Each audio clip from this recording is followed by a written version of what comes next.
بسم اللہ الرحمن الرحیم۔ محترم سامعین، یہ بڑی مبارک مجلس ہے کہ اس مجلس کو جناب رسول اللہ صلی اللہ علیہ وسلم کی نسبت پر اور سیرت کے عنوان پر منعقد کیا گیا ہے۔ بہت دیر سے بہت سی باتیں آپ حضرات کے سامنے علماء کرام نے بیان فرمائی ہیں۔ دعا کیجیے کہ اللہ پاک ہماری اس مجلس کو قبول فرمائے، ہمارے یہاں جمع ہونے کو قبول فرمائے، اور جو باتیں ہمارے سامنے آئی ہیں اللہ پاک ان باتوں پر عمل کی توفیق عطا فرمائے۔ جیسا کہ حضرت مولانا عابد صاحب قاسمی دامت برکاتہ نے اس طرف توجہ دلائی ہے کہ یہ خواص کا مجمع ہے، یہ کوئی عوام کا مجمع نہیں ہے۔ اللہ کا شکر ہے کہ اس مجمع میں بڑی تعداد حفاظ کرام کی ہے، اور میں یہ سمجھتا ہوں کہ حفاظ کرام کا اتنی تعداد میں یہاں جمع ہو جانا اور پھر یہاں پر بیٹھ کر سیرت کی باتوں کو سننا، انشاءاللہ جب ہم یہاں سے نکلیں گے تو ہمارا یہ مجمع اور ہمارا یہ جلسہ، ہمارا یہ پیغام پورے معاشرے کے لیے خیر کا ذریعہ بنے گا۔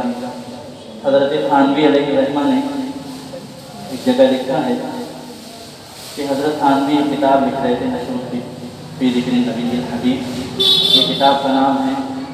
حضرت تھانوی فرماتے ہیں کہ اس زمانے میں سارے سہارنپور ضلع میں طاعون پھیلا ہوا تھا، ہیضہ اور بیماری پھیلی ہوئی تھی، لوگ مر رہے تھے، جانور مر رہے تھے۔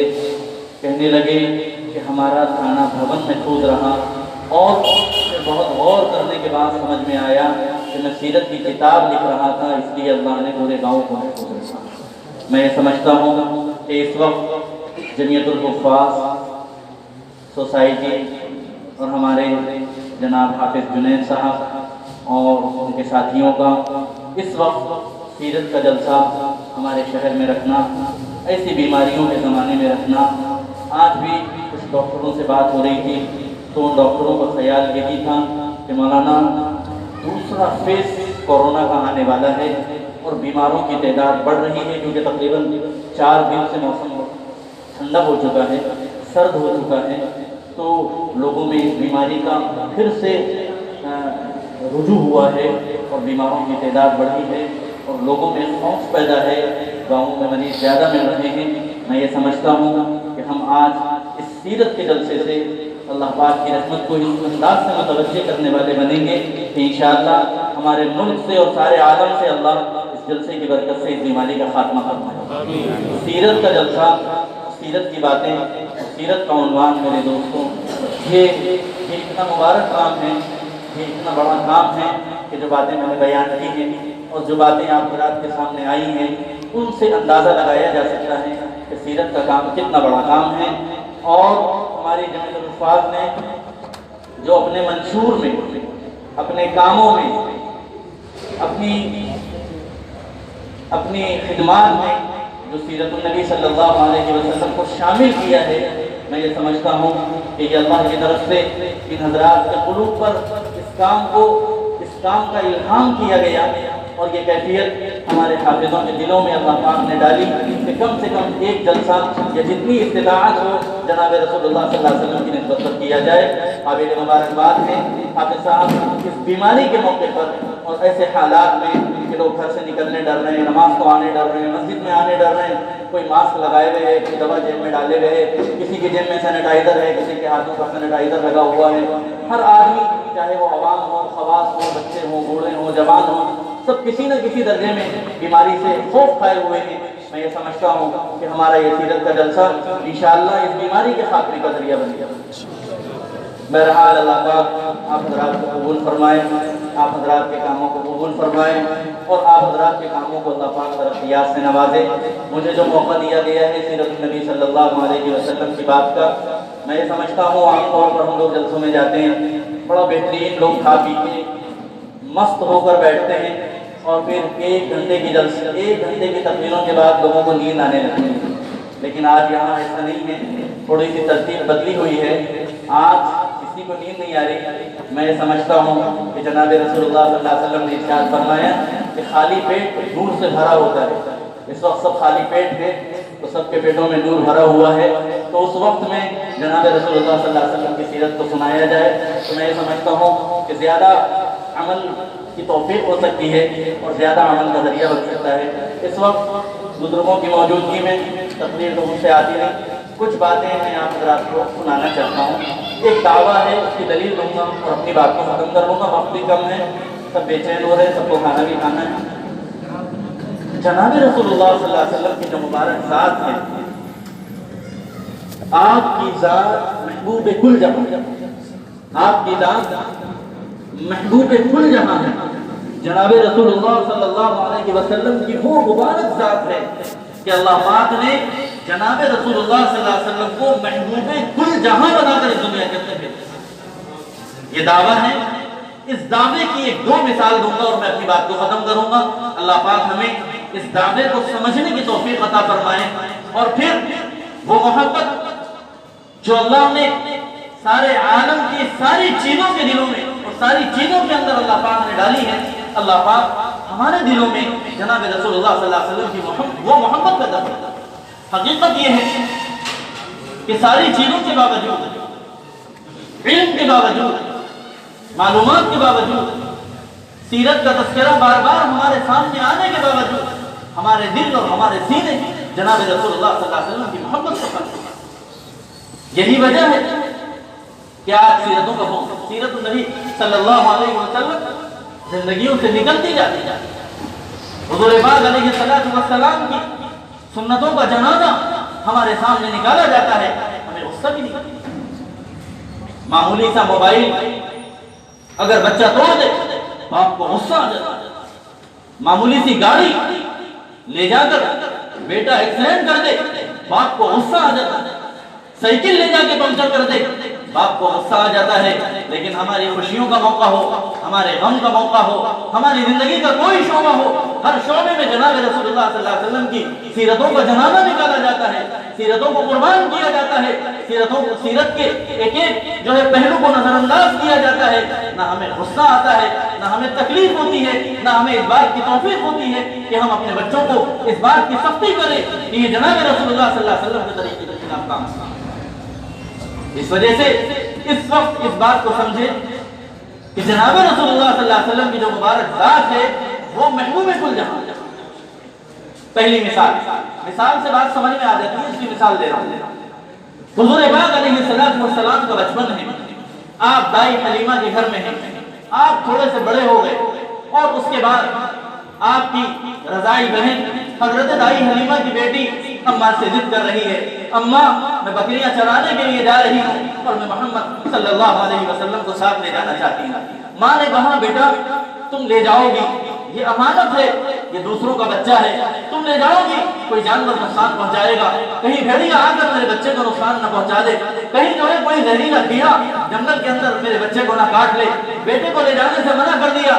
وہ بے چین ہے، بہن بے چین ہے، ماں سے اصرار کر رہی ہے، زبردستی کر رہی ہے اماں سے، اماں میں اپنے بھائی کو لے جانا چاہتی ہوں، اماں میں اپنی بھائی کو لے جانا چاہتی ہوں. دائی حلیمہ نے کہا تو بھائی کو لے جائے گی، بھائی کو دیکھے گی یا بکریوں کو دیکھے گی؟ کہنے لگی اماں اب آپ میرا جواب سن لیجئے، اماں جب میں محمد کو ساتھ لے جاتی ہوں صلی اللہ علیہ وسلم تو مجھے بکریوں کی نگرانی کی ضرورت نہیں پیش آتی.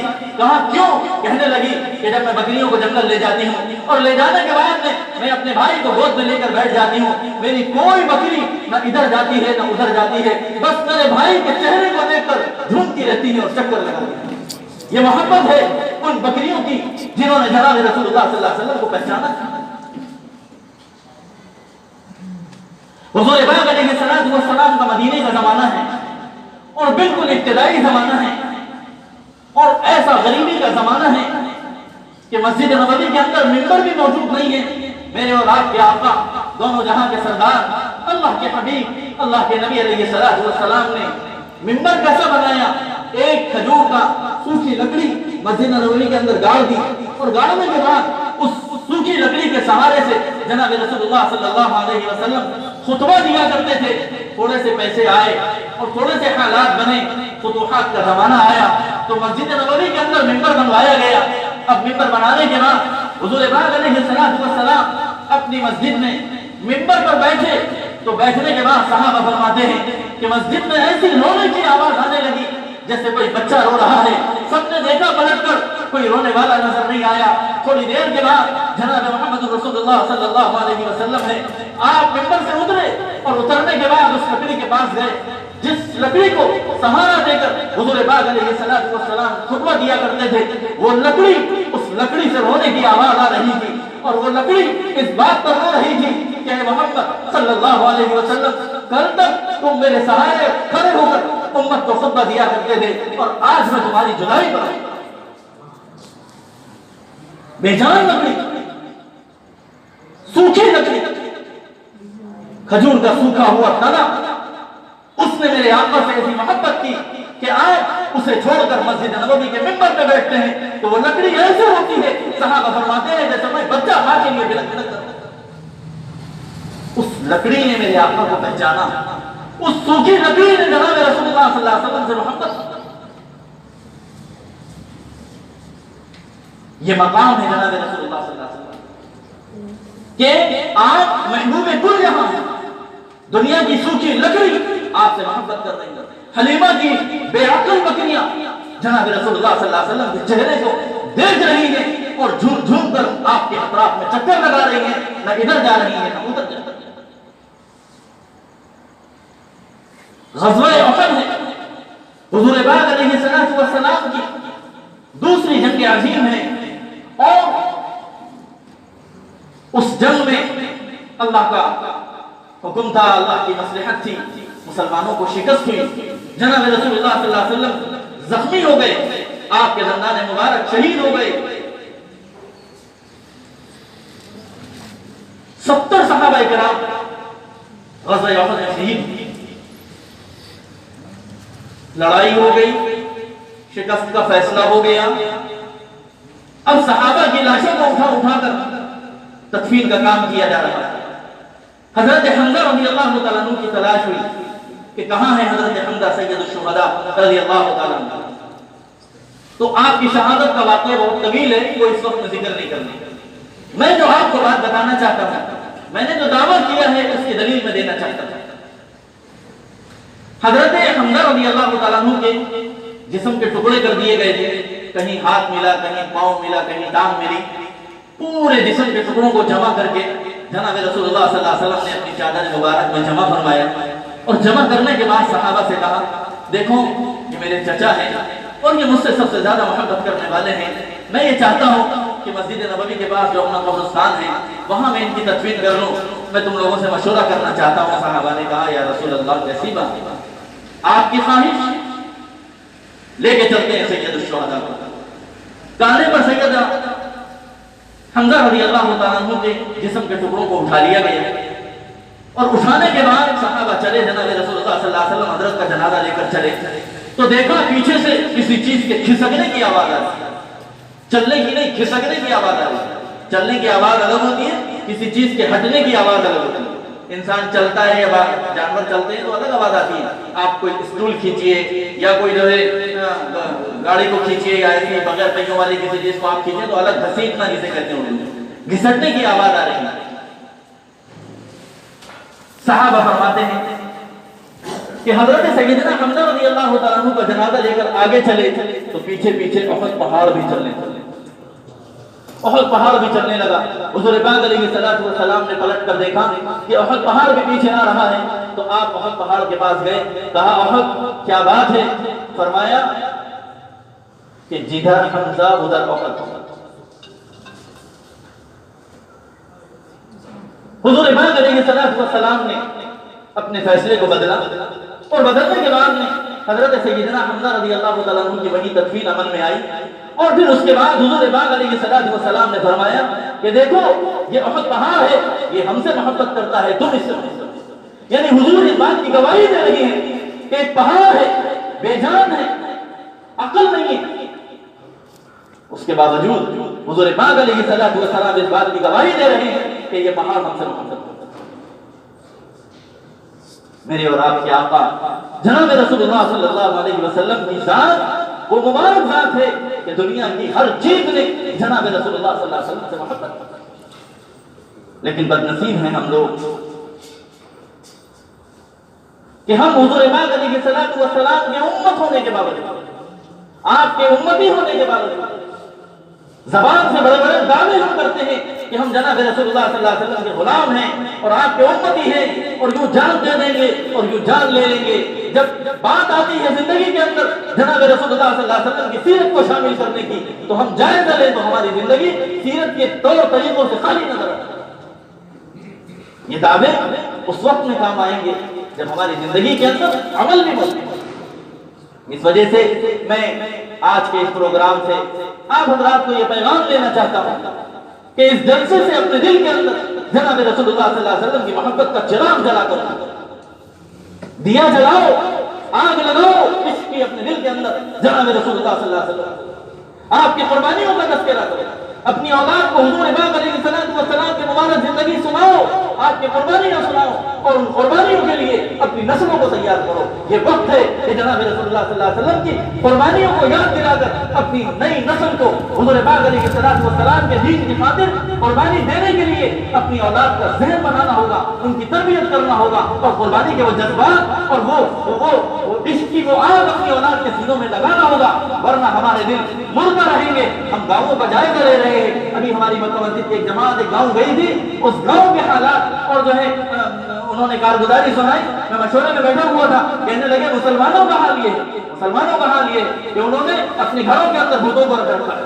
ان کو سمجھایا گیا کہ بھئی یہ بتا نکالو، تم مسلمان ہیں، انہوں بولے ہو ہم مسلمان ہیں، ہم کلمہ پڑھنے والے ہیں، مگر یہ بتوں یہ نکالے تو ہمارے اوپر مصیبت آ جاتی ہے۔ کیا ہوگا؟ امت کہاں جا رہی ہے؟ ہماری نئی نسل کی ایمان کی حفاظت مشکل ہو۔ اگر ہم نے اپنے سینے میں عشق نبی کی آگ نہ لگائی اور اپنی اولادوں کے دل میں عشق نبی کا چراغ نہ جلایا اور اپنے نبی کی قربانیوں کو یاد نہیں دلایا تو پھر میرے دوستوں وہ دن دور نہیں ہے کہ ارتداد عام ہوتا چلا جائے گا۔ ایک ایک آدمی نہیں، ایک ایک مہینہ نہیں، شہر کے شہر مرتد ہونے کی ہمارے پاس خبریں۔ ضرورت اس بات کی ہے کہ ہم اپنے دل میں عشق نبی کا چراغ جلائیں اور پھر حضور پاک علیہ السلام کی مبارک زندگی کا مطالعہ کر کے آپ نے جو امت کی خاطر اور دین کی خاطر قربانیاں دی ہیں ان قربانیوں کے لیے ہم تیار ہو جائیں۔ اللہ پاک ہمیں قبول فرمائے۔ وآخر دعوانا الحمدللہ۔